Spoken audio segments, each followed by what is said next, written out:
নমস্কার বন্ধুরা, মেঘার সাথে বাঙালিয়ানার আরও একটি নতুন পর্বে আপনাদের সবাইকে স্বাগত। আজ আপনাদের সাথে শেয়ার করছি খুব সহজ আর দারুণ সুস্বাদু একটি খাসির মাংসের ঝোল বা মাটন কারির রেসিপি। রবিবার দুপুরে গরম ধোয়া ওঠা ভাতের সাথে ঠিক যেরকম একটা মাংসের ঝোল আমাদের পছন্দ, সেরকম একটা মাংসের ঝোলের রেসিপি আজ আপনাদের সাথে শেয়ার করছি। তাহলে চলুন এবার রেসিপিটা দেখে নেওয়া যাক। প্রথমে আমি এখানে 1 কেজি খাসির মাংস নিয়েছি। মাংসটা ভালো করে বেছে হালকা গরম জল দিয়ে ধুয়ে জল ঝরিয়ে রেখেছি। এবার এই মাংসের মধ্যে আমি দিয়েছি 1/4 কাপ টক দই। টক দইটা মাংসের সাথে ভালো করে মিশিয়ে এটাকে ঢাকা দিয়ে আধ ঘন্টা মতো এভাবেই রেখে দেব। এতে মাংসটা খুব সফট হবে। এরপর আমি আদা রসুন কাঁচা লঙ্কাটা বেটে নেব। তো আমি এখানে একটা মিক্সার জারের মধ্যে প্রথমে নিয়ে নিচ্ছি 60 গ্রাম মতো রসুন। এর সাথে আমি নিয়ে নেব 50 গ্রাম মতো আদা। আদাটা ছোট ছোট টুকরো করে দিয়েছি আর নিয়েছি স্বাদ মতো কাঁচা লঙ্কা। তারপরে এই আদা রসুন কাঁচা লঙ্কা একসাথে মিহি করে বেটে নেব। এরপর চলে যাচ্ছি পরবর্তী স্টেপে। একটা কড়াই খুব ভালো করে গরম করে নিয়ে তার মধ্যে আমি 4 টেবিল চামচ সর্ষের তেল দিয়েছি।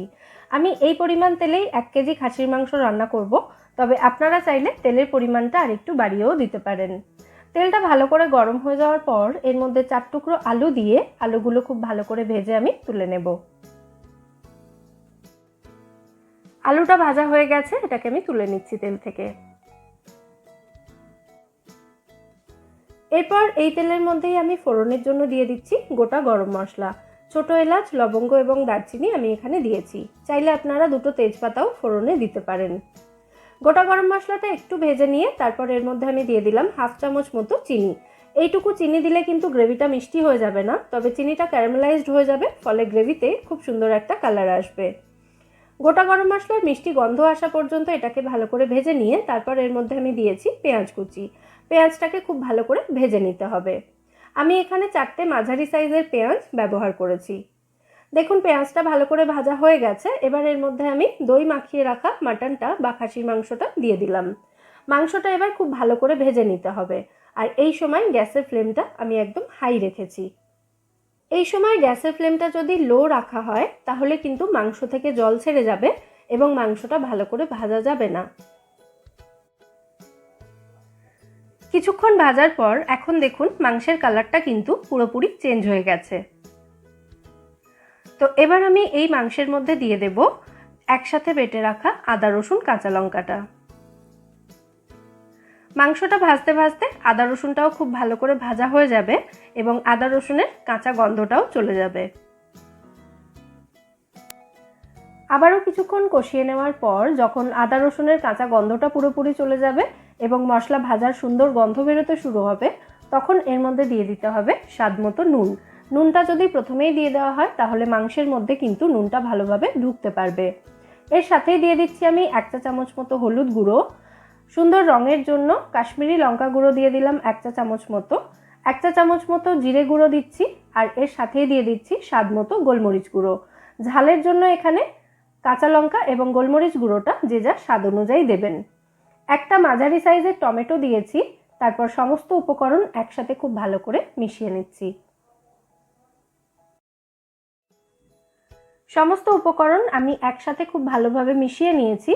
এবার গ্যাসের ফ্লেমটা একদম লো করে দিয়ে কড়াইটাকে ঢাকা দিয়ে মাংসটা কষিয়ে নিতে হবে প্রায় আধ ঘন্টা মতো সময় নিয়ে।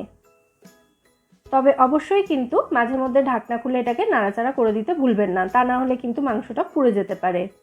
মাংসটা এখন খুব ভালো করে কষানো হয়ে গেছে, মাংসের কালার দেখেই বুঝতে পারছেন। তো এবার আমি এর মধ্যে ভেজে রাখা আলুটা দিয়েছি।